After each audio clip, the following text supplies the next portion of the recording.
الأنبياء والمرسلين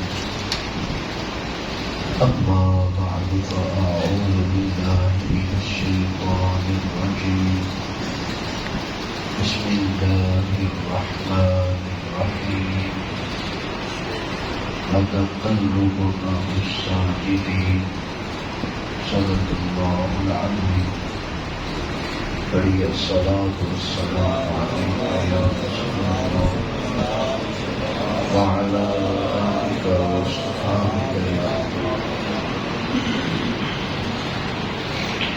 آیت مقدسہ جو میں نے تلاوت کی ہے، مفسرین اس آیت مقدسہ کے تحت رسول پاک صلی اللہ علیہ وآلہ وسلم کے آباء و اجداد کی بات کرتے ہیں، اور جس کا تفصیلی ترجمہ اور مفہومی ترجمہ یہ بیان کیا جاتا ہے کہ رسول کریم صلی اللہ علیہ وآلہ وسلم کا سجدہ کرنے والوں میں تبدیل ہوتے ہوئے پایا گیا۔ آپ سمجھتے ہیں کہ ہر بندہ حضرت آدم کی اولاد ہے، اور کہاں سے وہ چلا اور اپنی والدہ کے پیٹ تک وہ آیا۔ اس کی اصل کیا تھی؟ وہ حضرت آدم علیہ السلام کہ کبھی کسی ماں کے پاس رہا، کبھی کسی باپ کے پاس رہا، کرتے کرتے کرتے کرتے پھر اس دنیا میں آنے، یہ جو تبدیل ہونا ہے، تبدیل ہونا۔ نبی پاک صلی اللہ علیہ وآلہ وسلم کے بھی آباء و اجداد ہیں، ان کے بارے میں مختلف قسم کے نقطۂ نظر اس دنیا میں پائے جاتے ہیں۔ جو اہل سنت کا نقطۂ نظر ہے وہ یہ ہے کہ حضرت آدم سے لے کے حضرت آمینہ تک جتنے بھی سرکار کے والدین تھے وہ سارے کے سارے کم از کم دین فطرت پہ تھے، یا موحد تھے، توحید پرست تھے، مسلمان تھے، اور اس کی مین جو بنیاد قرآن سے لی جاتی ہے وہ یہی مبارک لی جاتی ہے جو میں نے آپ کے سامنے تلاوت کی ہے۔ رسول کریم صلی اللہ تعالی علیہ وآلہ وسلم کا بھی فرمان مبارک ہے کہ میں پاک باپوں سے پاک ماؤں کی طرف منتقل ہوتا رہا یہاں تک کہ میں حضرت آمنہ کے ہاں پیدا ہو گیا۔ رسول کریم صلی اللہ تعالی علیہ وآلہ وسلم کے والدین کے متعلق امام جلال الدین سیوطی رحمۃ اللہ تعالی علیہ عبد الرحمن الدین کا نام تھا۔ سیوطی اس لقب سے اور اس نسبت سے وہ مشہور ہوئے، فن تفسیر میں، فن قرآن میں، فن حدیث میں، وہ چاہے فن سیرت ہو، وہ فن اصول حدیث ہو، اسماء الرجال کی بحث ہو، ہر جگہ پہ ان کو فوقیت حاصل ہے۔ اور عمومی طور پہ یہ روایت بھی ہمیں نظر آتی ہے کہ کئی بار آپ کو جاگتی آنکھوں میں رسول پاک صلی اللہ علیہ وآلہ وسلم کا دیدار ہوا۔ وہ امام جلال الدین سیوطی رحمۃ اللہ تعالی علیہ لکھتے ہیں، اس روئے زمین پہ جب کم سے کم لوگ رہے، تھوڑے سے تھوڑے لوگ رہے، ہر دور میں حضرت آدم سے لے کے کتنی صدیاں گزر گئی، کتنا عرصہ گزر گیا، نجپال آقا علیہ السلام کی آمد تک کتنا وقت گزر گیا۔ اس وقت میں کم از کم اس روئے زمین پر 7 بندے ایسے ضرور رہے ہیں کہ جو اللہ کی ذات کو ماننے والے تھے۔ حالات جیسے بھی ہو گئے، مشکل ہو گئے، جیسے بھی ہو گئے، 7 بندے ضرور رہے ہیں جو دین والے تھے، جو اللہ کے بڑی ماننے والے تھے۔ ان 7 بندوں میں رسول کریم صلی اللہ تعالی علیہ وآلہ وسلم کے والدین رہے ہیں۔ اگر کوئی بندہ یہ دعویٰ کرتے کہ فلاں دور ایسا تھا کہ لوگ کفر کے قریب پہنچ گئے، یہ جو قیامت کا سلسلہ ہے، قیامت مسلمانوں پہ نہیں آئی۔ قیامت جب آئے گی روئے زمین پہ کوئی ایک بھی مسلمان نہیں ہوگا۔ دنیا کی کسی نکڑ میں، کسی کونے میں، کسی جنگل میں، کسی بیابان میں، بلکہ یہاں تک محدثین نے لکھا اس روئے زمین پہ اللہ کا نام لینے والا بھی کوئی بندہ نہیں ہوگا، تب یہاں پہ قیامت آئے گی۔ تو ایسے وقت گزرے پیچھے بھی کہ کثیر تعداد لوگوں کی راہ راست سے ہٹ گئی، لیکن اس دور میں بھی جو رسول پاک صلی اللہ تعالی علیہ وآلہ وسلم کے آبا تھے، کہا جاتا ہے کہ وہ ان لوگوں میں شامل تھے جو دین والے تھے، جو اللہ رب العزت کو ماننے والے تھے۔ ہم نبی پاک صلی اللہ تعالی علیہ وآلہ وسلم کے آبا میں سے سرکار کے پردادا جان سے کچھ باتیں سننے کی کوشش کرتے ہیں۔ حضرت ہاشم رضی اللہ تعالی عنہ یہ سرکار کے پردادا جان ہیں۔ دیکھیں، کسی کے والدین کا ذکر ہو، باپ دادا کا ذکر ہو تو بندہ راضی ہوتا ہے، خوش ہوتا ہے۔ جب ہم سرکار کے ماں باپ کا ذکر کریں گے تو سرکار راضی نہیں ہوتی۔ اسی نیت سے یہی ارادہ ذہن میں بٹھا کے بیٹھے کہ یار ہم ذکر مصطفیٰ اس آئینے میں کر رہے ہیں کہ سرکار کے آباء و اجداد کا ذکر کریں گے، سرکار اپنے روضہ انور پہ راضی ہو جائیں گے، وہ راضی ہو گے تو ہماری منشا پوری ہوگی۔ ہم سارے ہیلے بہانے کیوں کر رہے ہیں کہ وہ راضی ہو جائیں، وہ خوش ہو جائیں، اور انہی کو خوش کرنا، انہی کو راضی کرنا، یہی بندہ مسلمان کی منشا ہے۔ یہی مسلمان کے لیے اصل جو ہے وہ امتحان ہے، اور اس کا مقصد زندگی ہے کہ لجپال آقا علیہ الصلوۃ والسلام راضی ہو جائے۔ ہم دور کیوں جاتے ہیں؟ جس یونیورسٹی میں جس وقت میں محفل کر رہا تھا، ہمارے ساتھ سرگودا کے ایک اسکول ٹیچر تھے، ان کا جو ٹاپک تھا، ریسرچ ورک جو تھا، ان کو جو اپنا مضمون ملا تھا، تھیسس ملا تھا، اس میں ان کا موضوع یہ تھا رسول پاک صلی اللہ تعالی علیہ وآلہ وسلم کے والدین پہ لکھی گئی کتب کا تحقیقی جائزہ۔ اب وہ بڑے پریشان ہوئے، ٹاپک تو لے لیا، میں کہاں کہاں یہ کتابیں تلاش کروں، اس موضوع کے اوپر میں کہاں جا کے لکھوں۔ کشمیر میں بھی ایک بزرگ کا پتہ چلا، وہاں وہ کتنے دن جا کے کہہ رہے کہ مجھے میرے موضوع کے بارے میں آسانی ہو جائے، میرا ریسرچ والا کام جو ہے وہ آسان ہو جائے، یعنی وہ مشکل سمجھ رہے تھے۔ تو انہوں نے مجھے بارش تھے، اسکول ٹیچر تھے، خود انہوں نے بتایا کہ مجھے باقاعدہ رسول پاک صلی اللہ تعالی علیہ وآلہ وسلم کی طرف سے اشارہ ہوا ہے کہ اے نوجوان، تو میرے ماں باپ کے اوپر کام کر رہا ہے، اللہ تجھے برکت دے گا، تیرا کام پائے تکمیل تک پہنچ جائے گا۔ یہ 2016 کی بات ہے، معلوم ہوا اب بھی اگر سرکار کی طرف بندہ محبت کے نذرانے پیش کرے تو محبتیں ان کی طرف سے واپس لوٹتی ہیں۔ آج بھی واللہ وہ سن لیتے ہیں، فریاد کو پوچھتے ہیں، اتنا بھی تو ہو کوئی آہ کرے دل سے، جب ان کو پکارا جائے تو ضرور اللہ پاک کرم فرماتا ہے اور ان کی رحمتیں ہماری طرف متوجہ ہوتی ہیں۔ ہم بھی اسی محبت اور چاہت میں سرکار کے آبا کا تذکرہ سنتے ہیں کہ سرکار اپنے روضہ انور میں خوش ہو جائے، اور ہماری یہ حاضری اللہ پاک سرکار کی بارگاہ میں قبول فرمائے۔ حضرت ہاشم رضی اللہ تعالی عنہ یہ سرکار کے پردادا جان تھے، نام نامی اس میں گرامی آپ کا عمر تھا، جسے عمومی طور پہ لوگ عمرو پڑھ دیتے ہیں کہ عربی کا اصول ہے کہ جب عمر کے سامنے واو لکھ دی جائے تو پھر وہ عمر پڑھنے میں نہیں آتا، وہ عمر پڑھنے میں آتا ہے۔ تو حضرت ہاشم رضی اللہ تعالی عنہ جو سرکار کے پردادا جان تھے، اللہ رب العزت نے بڑی ان کو عزتیں اور بڑی شانیں، بڑی رفعتیں عطا فرمائیں۔ آپ کا جو انداز تھا اس وقت زمانہ جاہلیت میں، جب لوگ حج کرنے کے لیے آتے، لوگ عمرہ کرنے کے لیے آتے، یہ حج و عمرہ کے سلسلے جب سے کعبہ شریف بنا ہے تب سے جاری ہے۔ اس کا یہ مطلب نہیں کہ نبی پاک صلی اللہ تعالی علیہ وآلہ وسلم کے دور سے لوگ طواف کرتے رہے، حج کرتے رہے۔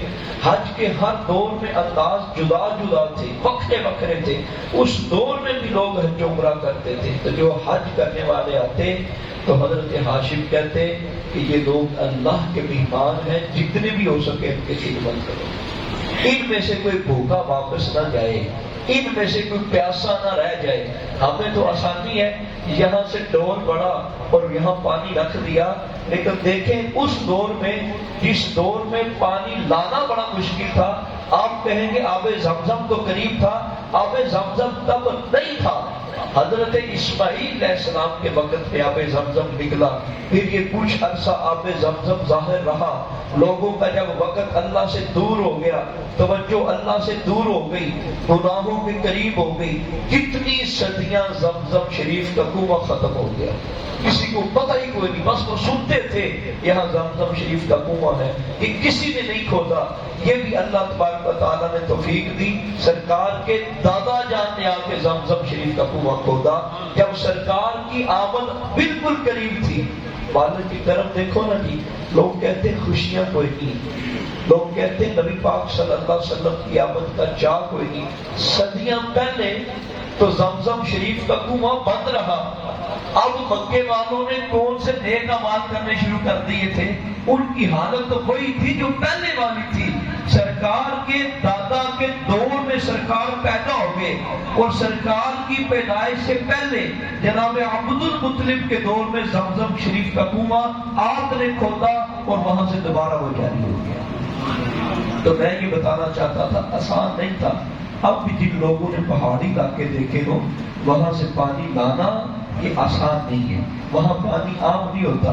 ہم نے خود ایسے علاقے دیکھے، پوری مسجد کی چھت ہے اور مسجد کی چھت ایک طرف جھکی ہوئی ہے، ٹیبر ہے اور پانی کا راستہ بنا ہوا ہے۔ ان سے پوچھا یار یہ کیوں ہے؟ انہوں نے کہا ہمارے پانی کی نکاسی یہ ہے، پانی کا استعمال ہی یہ ہے کہ جب بارش آتی ہے ساری مسجد کا پانی وہاں سائڈ پہ بڑی ٹینکی ہے اس کے اندر محفوظ ہو جاتا ہے، اسی سے سارے لوگ وضو وغیرہ کرتے ہیں اور پینے کا پانی ہم چشموں سے لے کے آتے ہیں۔ تو وہاں عرب میں بڑی مشکل تھی، پتھریلا علاقہ ہے، ہر طرف پہاڑ ہی پہاڑ ہے، بڑی مشکل تھی۔ تو اس دور میں جناب ہاشم نے فرمایا لوگوں حج کرنے والوں کو پانی پلایا جائے۔ رفادہ اور سقایا یہ باقاعدہ دو الگ الگ تنظیمیں عرب والوں نے بنا لی تھی، آدھوں کا کام تھا پانی پلانا، آدھوں کا کام تھا کھانا کھلانا۔ حضرت ہاشم لوگوں کے پاس جاتے اور جا کے کہتے ہیں لوگوں اگر اللہ نے مجھے اتنا دیا ہوتا کہ میں اکیلا ہی ان لوگوں کی خدمت کر لیتا تو میں تم میں سے کسی کو پریشان نہیں کرتا، وہ اللہ کے مہمان آئے ہوئے ہیں ان میں سے کوئی خالی نہیں آنا چاہیے۔ بات تو میں نے کر دی ہے لیکن شاید وہ رسائی نہیں ہو سکی۔ بندہ سخی مختلف کیٹاگری سے ہو سکتا ہے، ہم اس بندے کو بھی سخی کہتے ہیں جو بندہ جیب میں جو ہے وہ دے دے، اس کو بھی سخی کہتے ہیں۔ لیکن اس سے ایک اوپر درجہ بھی ہے، جو کچھ اپنے پاس ہے وہ بھی دے دینا، اوروں سے مانگ کے پھر بھی اس کو دے دینا، یہ صحابت کا اعلیٰ درجہ ہے۔ مانگنا اتنا آسان نہیں ہوتا، کسی کو کہنا اتنا آسان نہیں ہوتا، لیکن حج اور عمرہ کرنے والے جو حضرت ہاشم کے دور میں آیا کرتے تھے، آپ لوگوں سے جمع کر کر کے بھی ان لوگوں کو کھلایا کرتے تھے۔ کہتے تھے میں اپنی جمع پونجی لگا چکا ہوں، اوروں کا مال بھی جمع کر کے اب حجیوں کو کھلایا کرتے تھے، اللہ کے مہمانوں کو دیا کرتے تھے۔ حضرت ہاشم کا اصل جو نام تھا وہ عمر تھا۔ ہاشم بھی آپ کو کیوں کہنے لگے؟ ہاشم کہنے کی علماء نے وجہ یہ لکھی کہ مکہ مکرمہ میں قحط پڑ گیا اور یہ قحط عام تھا۔ اگر آپ 100 سالہ پرانی تاریخ پڑھیں تو آپ کو ہمارے برے صغیر پاک و ہند کے حصوں کے اندر بھی قحط کی مثالیں نظر آ جائیں گی، لیکن عرب میں تو قحط کی بڑی مثالیں تھیں۔ ہمارے ہاں زمینیں زرخیز ہیں، ایک چیز نہیں ہوئی تو دوسری چیز ہو گئی ہے، پانی عام ہے، پانی کی دستیابی ہے، اور سب سے بڑی نعمت اللہ تعالیٰ کی یہ پانی کا عام ہونا ہے۔ اب بھی ہمارے پہاڑی علاقوں میں پانی کی دستیابی بڑی مشکل ہے، پتہ نہیں کتنا وہ بول کریں تو پھر بھی جا کے ان کو پانی میسر نہیں ہوتا۔ چشموں سے کبھی سردی کی وجہ سے وہ پانی سوکھ گیا، کبھی گرمی کی وجہ سے آ گیا، بڑا اوکھا ہو کے گزارا کرتے ہیں۔ ہمارے پاس یہ چاروں موسم ہے، یہ اللہ کا بڑا کرم ہے، شکر ادا کرنا چاہیے۔ بلکہ سرکار کے اس دنیا پہ تشریف لانے کے بعد بھی، اعلان نبوت کر جانے کے بعد بھی، سرکار سرزمین مکہ سے ہجرت کر کے جب گئے مدینہ منورہ میں، ابھی نیا دور تھا، جناب ابو سفیان ابھی مسلمان نہیں ہوئے، وہ سرکار کے پاس گئے، جا کے عرض کی یا رسول اللہ مکہ مکرمہ کی حالت کا آپ کو علم نہیں ہے؟ وہاں حالات ایسے ہو گئے کہ لوگ مر رہے ہیں اور لوگ اس کنڈیشن کو پہنچ چکے ہیں، پینے کو پانی نہیں ہے، جانوروں کے تھن خشک ہو گئے، درخت خشک ہو گئے، کھانے کی کوئی چیز میسر نہیں ہے۔ وہ جو بھی ہے اگر آپ پر ایمان نہیں لے کے آئے، اگر انہوں نے آپ کو قبول نہیں کیا، اگر آپ کا کلمہ انہوں نے نہیں پڑھا، یا رسول اللہ کوئی آپ کی پھوپھی کا بیٹا لگتا ہے، کوئی تائی کا بیٹا لگتا ہے، رشتے کو کوئی نہ کوئی وہ آپ کی فیملی کا ممبر ہے، یا رسول اللہ وہ تباہ ہو رہے ہیں، کرم فرمائے دعا کریں اللہ قید کو ختم کر دے۔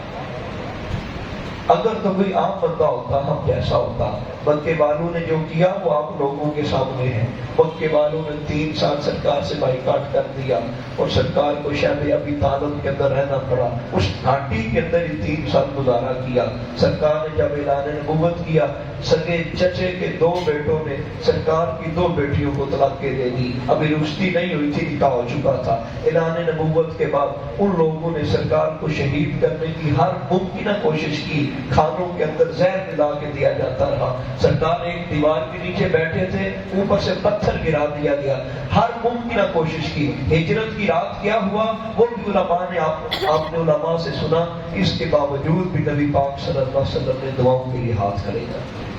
یہ ہے ہماری زندگی کے اندر کمی کا پہلو۔ آج ہم بدلہ لے لیتے ہیں، آج ہمیں ان بھائیوں کی داستان بھی نظر آتی ہے جو اپنے بیٹوں کو وصیت کر کے جاتے ہیں، اپنے چچا کو میری موت مرنے پر بھی میرا منہ نہیں دکھانا، میرا جنازہ نہیں پڑھنے دینا، میرے گھر میں نہیں داخل ہونے دینا۔ آج ہماری کنڈیشن کیا ہو گئی؟ معافی، درگزر، عفو، نرمی کا پہلو یہ تو بالکل ہی ختم ہو گیا ہے۔ آج باپ کتنے باپ ایسے ہیں جنہوں نے یہ لکھ دیا ہے کہ میں نے اپنے بیٹے کو وراثت میں عاق کر دیا ہے، میری وراثت میں اس کا کوئی تعلق نہیں ہے، میں نے گھر سے نکال دیا ہے۔ کتنی بہنیں ایسی ہیں جو بھائیوں سے جو ہے وہ ناراض ہیں، کتنے بھائی ایسے ہیں جو بہنوں سے ناراض ہیں، چھوٹی چھوٹی باتیں ہیں کہ میں نے رشتہ مانگا تو انہوں نے میرا رشتہ نہیں دیا۔ اللہ کے محبوب صلی اللہ تعالیٰ علیہ وسلم جن کا ہم نے کلمہ پڑھا ہے، جن کے ہم لڑ لگے ہوئے ہیں، ان کے ساتھ کیا کچھ مدینہ مکہ مکرمہ میں نہیں ہوا۔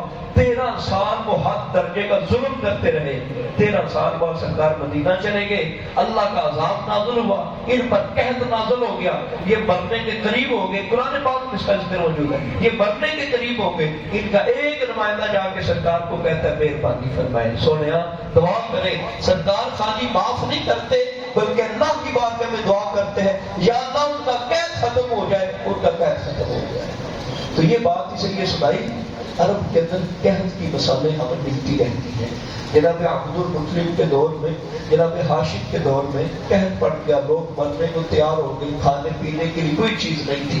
آپ مختلف ملکوں کے اندر گئے، سفر کیا، اور وہاں سے جتنا بھی غلہ آپ کو ملا اور آپ کے اپنے جتنے ذاتی اونٹ تھے ان سارے اونٹوں کو ذبح کیا، پھر آپ نے لمبے شوربے والا گوشت بنایا، پھر روٹیاں بنا بنا کے ان کے ٹکڑے کر کے اس شوربے کے اندر ڈالا، جس کو عرب کے لوگ ہاشم کہہ کے پکارتے تھے، اب سے لوگوں نے ابر کہنا چھوڑ دیا اور ہاشم کہنا شروع کر دیا کہ یہ وہ ڈیرا ہے، یہ وہ گھر ہے، یہ وہ آستانہ ہے، یہ وہ مقام ہے جہاں بھوکوں کو کھانا ملتا ہے۔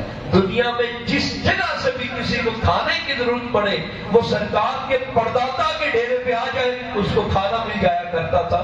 وہ تو اتنے سخی ہیں، وہ تو صدیوں سے سخی ہیں، وہ تو صدیوں سے، وہ تو آباء و اجداد سے کھانا کھلانے والے ہیں۔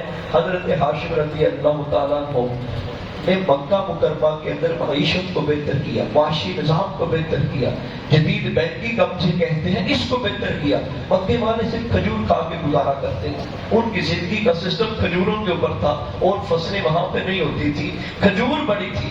آپ نے لوگوں کو کہا کہ آپ اپنی زندگی کا گزارا صرف کھجور کے اوپر کرتے ہو، یہ بہتر نہیں ہے۔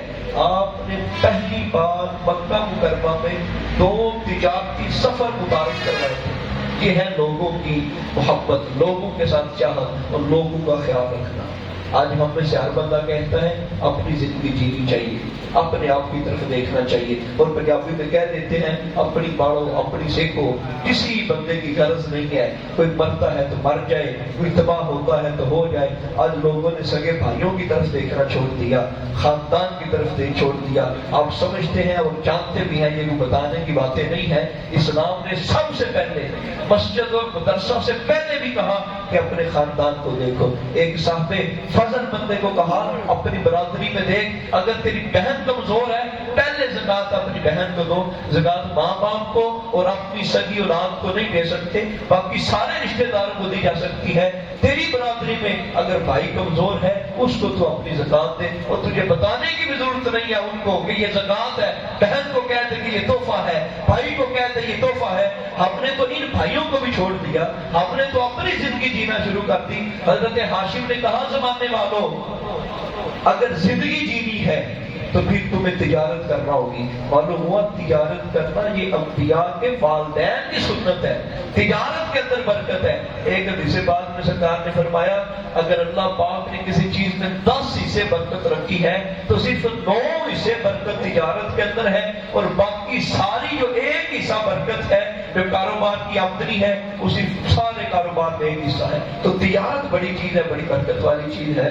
حضرت ہاشم نے فرمایا اپنی کھجوریں اتارا کرو، محفوظ کرا کرو، اور پھر چند بندوں کو نمائندہ بناؤ اور مختلف ملکوں کے اندر بارٹر سسٹم کیا کرو۔ کھجوریں وہاں بھیجا کرو جہاں تمہاری ضرورت کی اشیاء ہیں، ان کو کھجوریں دے دیا کرو، اپنی ضرورت کی اشیاء لے آیا کرو۔ یہ زندگی جینے کا طریقہ اہل مکہ کو سرکار کے پردادا جان حضرت ہاشم نے دیا تھا۔ کتنے وہ عظیم لوگ ہیں، کتنے احسان اہل مکہ کے اوپر ہستیوں کے۔ حضرت ہاشم رضی اللہ تعالیٰ کو کسی سفر کی وجہ سے فلسطین جانا چاہتے تھے۔ فلسطین کو 2 راستے تھے، ایک راستہ قریب کا تھا، ایک دور کا تھا۔ آپ یوں سمجھ لیں کہ یہ جو میں بیٹھا ہوں یہ سرزمین مکہ ہے، اور وہ جو پلر نظر آ رہا ہے سیکنڈ لاسٹ پلر ہے جس کے اوپر یہ ساؤنڈ بھی لگا ہوا ہے، اسپیکر لگا ہے، یہ سرزمین غزہ ہے۔ ایک راستہ تھا یہاں سے جائیں، جس طرح یہ پلر ہے آپ سمجھ لیں کہ یہ یثرب ہے جسے ہم کہتے ہیں مدینہ منورہ، تو یہاں یثرب ہے اور سیدھے ہو گئے فلسطین پہنچ گئے۔ دوسرا راستہ تھا وہ سمندری راستہ تھا، سمندر کے ساحل سے، وہ جس طرح یہ پلر ہے یہ گھوم کے جانا پڑتا تھا پھر وہاں بندہ پہنچ جاتا تھا۔ اگر آپ نے تاریخی سیرت پڑھی ہو، جناب ابو سفیان کا جب وہ شروع والا قافلہ آیا تھا تو جس اہل مدینہ نے سرکار کے حکم سے ان کی طرف جانے کی کوشش کی، اب جناب ابو سفیان کو پتا چلا وہ اس طرف سے نہیں آئے، پھر وہ اوپر سے ہو کے مکہ چلے گئے، وہ جنگ ہونی تھی، جنگ ساری رک گئی۔ تو یہ 2 راستے تھے۔ آپ سرزمین یثرب پہنچے، وہاں رات قیام کرنا تھا، اور وہاں پتا چلا مکہ کے سردار، مدینہ کے سردار کو کہ مکہ کے سردار جناب ہاشم آئے ہیں۔ وہ تو بڑے کرم فر والے ہیں، ابھی نوجوان تھے، زمانہ ان کی تعریفیں کرتا تھا کہ یار جو بندہ حج کے لیے چلا جاتا ہے اس کو خالی نہیں پھیرتے۔ آج دیکھو کتنی اربوں کے اوپر خیر ہے اللہ کی، کتنی مہربانی ہے، اس کے باوجود روٹی آپ اپنی جا کے کھاتے ہیں، رہائش آپ اپنی جا کے لیتے ہیں۔ اس دور میں تو اربوں کے پاس کوئی نہیں تھا، لیکن اس کے باوجود سرکار کے جو دادا پردادا تھے وہ حاجیوں کی رہائش کا انتظام بھی کرتے تھے، ان کے کھانے پینے کا انتظام بھی کرتے تھے اس دور میں جب تک بھی پاس نہیں تھا۔ لیکن آج تو ان کے اوپر اللہ کی خیر ہے، اللہ کا فضل ہے، جب تک آپ کپڑا بک نہیں کرواتے، آپ دیگر معاملات شو نہیں کرتے، آپ کا ویزا کوئی نہیں لگتا۔ المختصر سرزمین یثرب میں پہنچے، مدینہ منورہ پہنچے، سرکار کو پتا چلا، اس نے ویلکم کیا، رات رہے، جناب ہاشم سے عرض کی کہ میری جوان بیٹی ہے، میرا دل کرتا ہے کہ میں آپ کے ساتھ اس کا نکاح کر دوں۔ تو کہتی ٹھیک ہے، مجھے قبول ہے۔ حضرت ہاشم رضی اللہ تعالیٰ کو جو سرکار کے پردادا جان ہے، نام ان کا عمر ہے، اس بادشاہ کا نام بھی، سردار کا نام بھی عمر تھا۔ نکاح ہو گیا اور آپ یہاں چند دن ٹھہرے، رخصتی ہو گئی، نکاح کے بعد چند دن آپ یہاں ٹھہرے، اپنی بیوی کے پاس رہے، اور پھر آپ نے کہا کہ مجھے کام ہے، میں نے آگے جانا ہے، جب واپسی آؤں گا تو پھر یہاں سے ہوتا جاؤں گا، اگلے معاملات پھر کریں گے۔ یہ فلسطین پہنچے، موجودہ جو غزہ کا مقام ہے وہاں ان کا انتقال ہو گیا اور وہاں ان کو دفن کر دیا گیا۔ یہ غزہ سے ہماری نسبتیں کوئی اب کی نہیں ہے، یہ بڑی پرانی ہے۔ اہل فلسطین کے لیے دعائیں مساجد میں کیوں ہوتی ہیں؟ یہ کوئی اب کی محبتیں نہیں ہیں، یہ بڑی پرانی محبتیں ہیں۔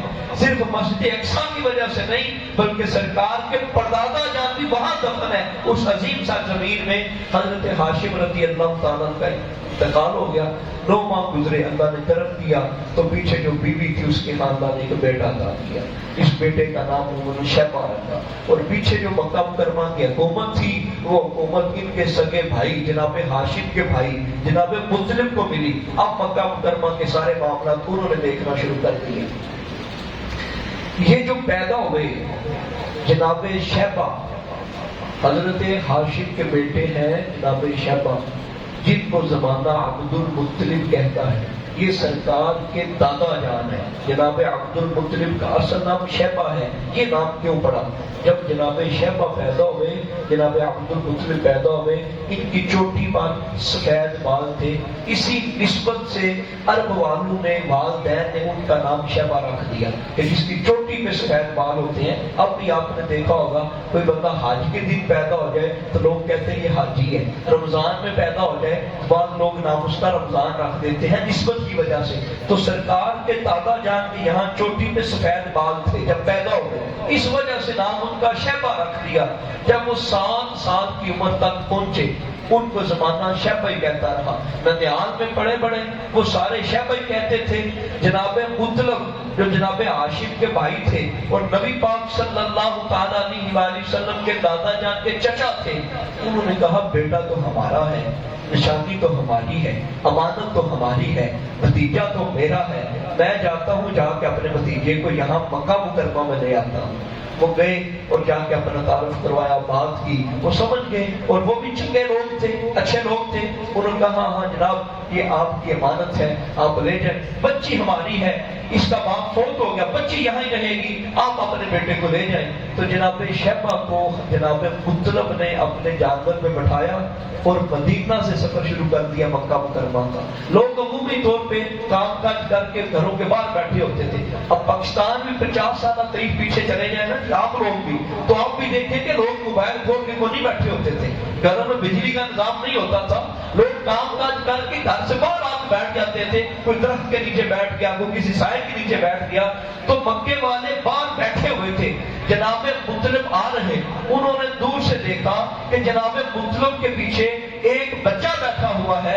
انہوں نے کہا کہ جناب مطلب نے اپنے لیے کوئی غلام لے کے آئے ہیں، کوئی کام کرنے والا بچہ لے کے آئے ہیں، عربی زبان میں اس کو عبد کہا جاتا ہے۔ اور مکے والوں نے کہا مطلب عبد المطلب کو لے آئے، یعنی مطلب اپنے غلام کو لے آئے۔ آپ نے کہا خدا کے بندو یہ عبد المطلب نہیں ہے، یہ مطلب کا غلام نہیں ہے، یہ تو میرا بھتیجا ہے اور جناب ہاشم کا بیٹا ہے، یہ تو اپنے ننیال میں تھا، میں تو وہاں سے لے کے آ رہا ہوں، تم کہتے ہو یہ تیرا غلام ہے، یہ نوکر ہے۔ لوگوں نے وہ نام چھوڑ دیا اور عبد المطلب سے مشہور ہو گئے۔ پھر ساری زندگی زمانہ آپ کو عبد المطلب ہی کہہ کے پکارتا رہا، اصل نام آپ کا شیبہ تھا۔ پھر آپ آئے، جب تک جناب ہاشم کے بھائی جناب مطلب یہ زندہ رہے تب تک مکہ مکرمہ کی جو حکومت تھی، کعبہ کی تبلیغ تھی، کعبہ کی خدمت تھی، وہ جناب ہاشم کے بھائی جناب مطلب ہی کرتے رہے۔ اور سرکار دو عالم صلی اللہ علیہ وسلم کے دادا جناب عبد المطلب رضی اللہ تعالیٰ عنہ کی جو پرورش ہے، اب دیکھیں نا یہ یتیمی کوئی عام چیز نہیں ہے، لوگ پریشان ہوتے ہیں، مائیں پریشان ہو جاتی ہیں۔ اگر یہ اتنی عام چیز ہوتی خدا اپنے محبوبوں کو نہ دیتا۔ جب سرکار کے دادا جان اس دنیا سے آئے باپ پردہ فرما چکا ہے، جب سرکار خود اس دنیا سے آئے والد صاحب پردہ فرما چکے ہیں، اور بعض روایات میں ہے تو وہ چند ماہ عمر تھی، لیکن یہ یتیمی بھی کیا کمال چیز ہے اور کیا اللہ کی نعمت ہے۔ جناب عبد المطلب یہاں جوان ہو گئے، جناب مطلب کا انتقال ہو گیا، اور زمانے والوں نے کہا کہ جو گر ہے کسی چیز کے لیڈر ہونے کے وہ پورے کے پورے جناب عبد المطلب کے اندر ہیں۔ اور ویسے بھی یہ ہمارے بادشاہ ہاشم کا بیٹا ہے، اب کعبہ کے سارے انتظام اسی کے پاس آنے چاہیے، اب کعبہ کی ساری ذمہ داری سرکار دو عالم صلی اللہ علیہ وسلم کے دادا جان حضرت عبد المطلب رضی اللہ تعالیٰ عنہ کو مل گئی۔ آپ بھی بڑے کمال والے تھے، اچھا، ان کی زندگی کا ایک تو واقعہ ہم سماعت کرتے ہیں، ٹائم بھی قریب ہوتا جا رہا ہے. 35 منٹ کا حضرت صاحب نے فرمایا تھا اور وہ 55 منٹ بھی ہو جاتے ہیں. ہم انشاءاللہ 55 منٹ پہ اپنی گفتگو کو ختم کر دیں گے. جناب عبد المطلب رضی اللہ تعالیٰ عنہ سرکار کے دادا جان کی بات چل رہی ہے. ان کے دور میں آپس میں خاندان والوں کا، قریش والوں کا کوئی جھگڑا ہو گیا، آپس میں نزاع ہو گیا، اختلاف ہو گیا، لڑائی کی بات ہو گئی. معاملہ کیا ہوا؟ معاملہ یہاں تک ہو گیا کہ اب کہا کہ اب جنگ ہی ہوگی، قتل و غارت ہوگی. جناب عبد المطلب نے فرمایا کہ جنگ نہ کرو.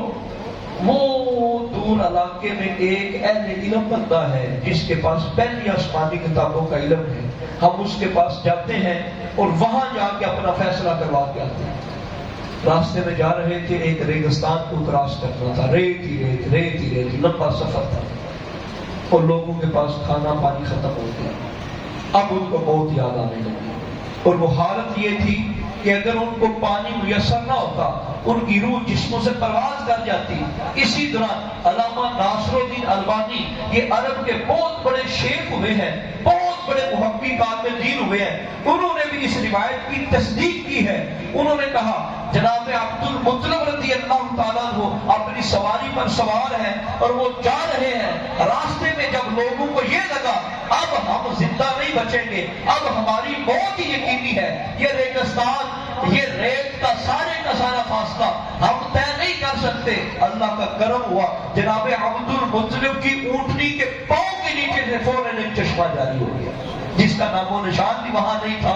ساروں نے پانی پیا، سب کو اللہ رب العزت نے دوبارہ جان عطا فرمائی، زندگی عطا فرمائی. لوگوں نے کہا واپس چلتے ہیں.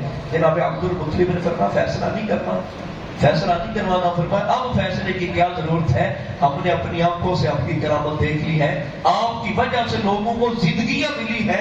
اگر آپ نہ ہوتے اور اللہ کی عطا آپ پر نہ ہوتی تو پھر زندہ کس نے بچنا تھا. واپس چلتے ہیں تو یہاں پر